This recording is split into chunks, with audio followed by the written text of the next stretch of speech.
What I want to talk about today and introduce you to, which I have on our this time of year, is great. There's great excitement in Ireland. There's great anticipation and trepidation in Ireland. Will the sun shine on the darkest day of the year? And all of Ireland is a flurry as to whether this is going to happen. And it's front page news, actually. It's literally front page news. And I'm going to tell you why, because the oldest astronomically aligned structure in Europe and perhaps the world that we know of today, is in Ireland. And it's called Newgrange. Newgrange. And so Newgrange is it's dated to be over 5,000 years old. It's dated to be over 5,000 years old. And I'm going to, hang on, I'm going to show you some photos of Newgrange now in one moment. Newgrange is just north of Dublin. So it's on the eastern, if that's Ireland, as my mother says, the map of Ireland. Newgrange is over here. And it is from a period in Ireland that we know nothing about. It was so long ago, they left no writing. But we call these people the passage tomb builders, because all that's left is these things, these passage tombs. And so here is Newgrange. Let me pull it over here. It's this big mound here, surrounded by this white stone. Here's Newgrange from the air. And you can see the scale, the people are there. And here's the entrance. And this is thought to be a tomb. It's thought to be a tomb. And it's designed like this. Inside this big mound, this big womb-like structure, it looks a bit like this here. So there's a passage. Here's the front entrance. And there's a passage here that goes 63 feet. And it ends up in this central chamber inside. So here's the side view. There's the passageway, and it ends up in this chamber, which has this huge sort of corbelled roof sticking up there. And the central chamber, this cruciform shape. And the extraordinary thing is that a certain archaeologist around the 60s started to do some excavation of this tomb.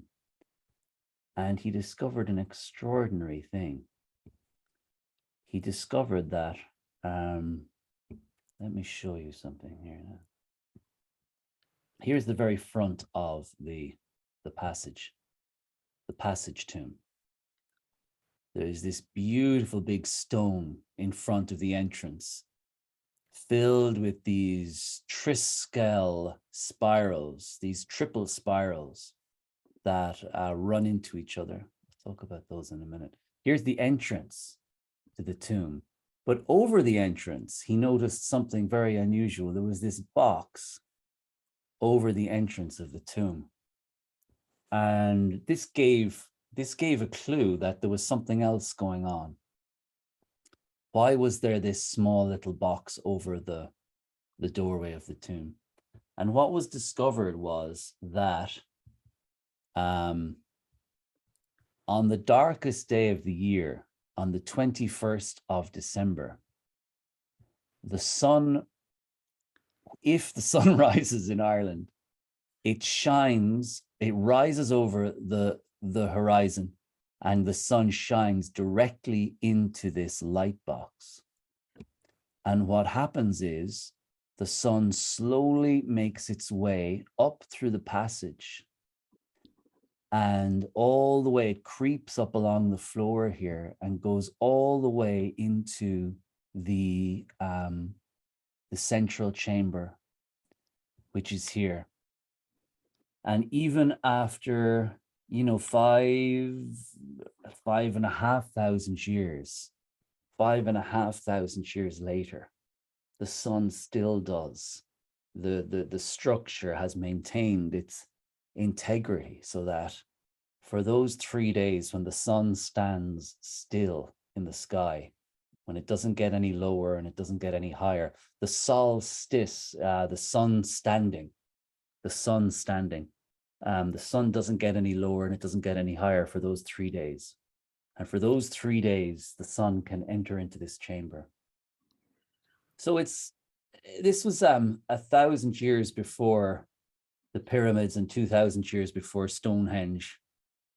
Something was going on in Ireland where the society around this part of the country had dedicated their resources to immortalizing a teaching, this great teaching, that at this darkest time of the year, the sun still rises, and actually it's not going to get any lower, despite how it feels, despite being bereft and alienated and lonely and depressed. The sun does not get any lower than this lowest point. And indeed, it actually rises. The sun actually is born at the darkest time of the year. And outside, I want to go back here to this stone that was outside the door of Newgrange. And the stone has all of these spirals.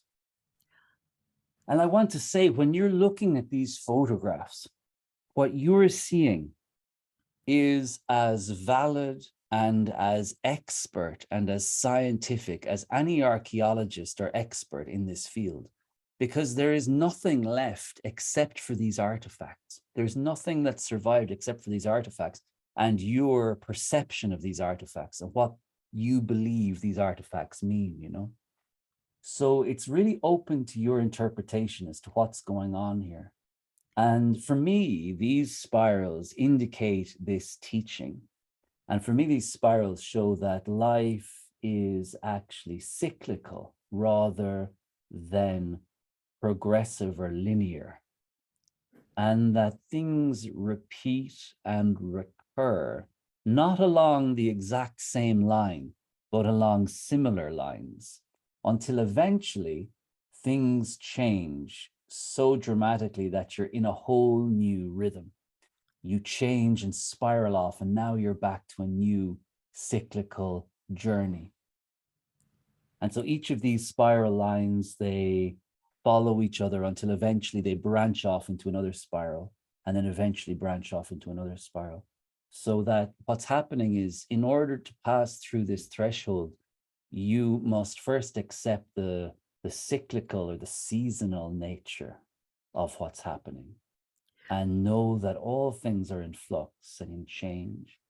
And in order to pass through anything, we must move through our own perception of what is immediately around us, and to not immortalize or essentialize or to solidify, to make concrete our perception. Because when we make concrete our perception, we're doing what the Buddhists say we're craving. We're attaching ourselves to a reality, and you're actually inviting more suffering into your life. You must allow for motion and fluidity and openness and joy, which these spirals represent for me. This is a spiral is something of non-attachment. Yeah, it's the lesson of non-attachment But and only the other, openness. yes, the other lovely thing about this stone, because I know it, the image well too, is if you could show it again, because if you go to the left, as we're looking to the left there, you have the square there. Yeah. So you have Oh, the yeah. two symbols of time. The one that's contained there in those little squares, Yeah. and then, as you said, the open-ended.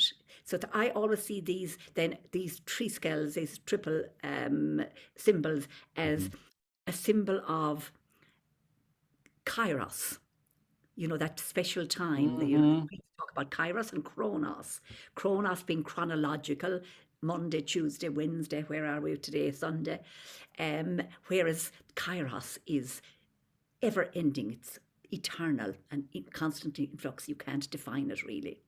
And so I always see these little figurines there, the Yeah. squares, four little Oh, squares there, as being the essence of being imprisoned, really, there in time. But yet, the majority of the stone is made up of this yeah.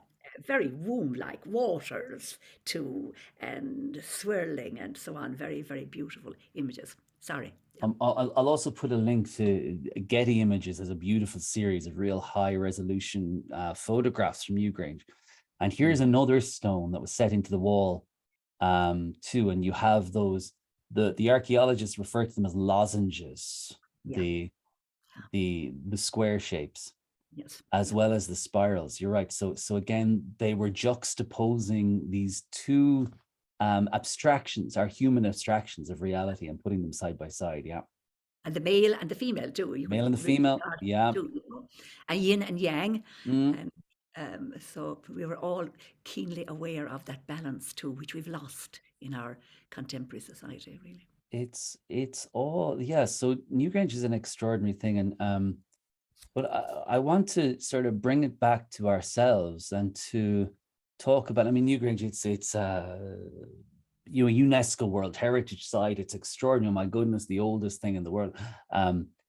But actually, this is, I believe this was built for us today, for you today. This isn't something that we should, isn't a museum piece.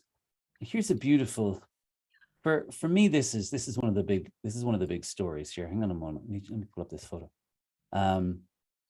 Okay, here's the front of Newgrange back in the late 1800s.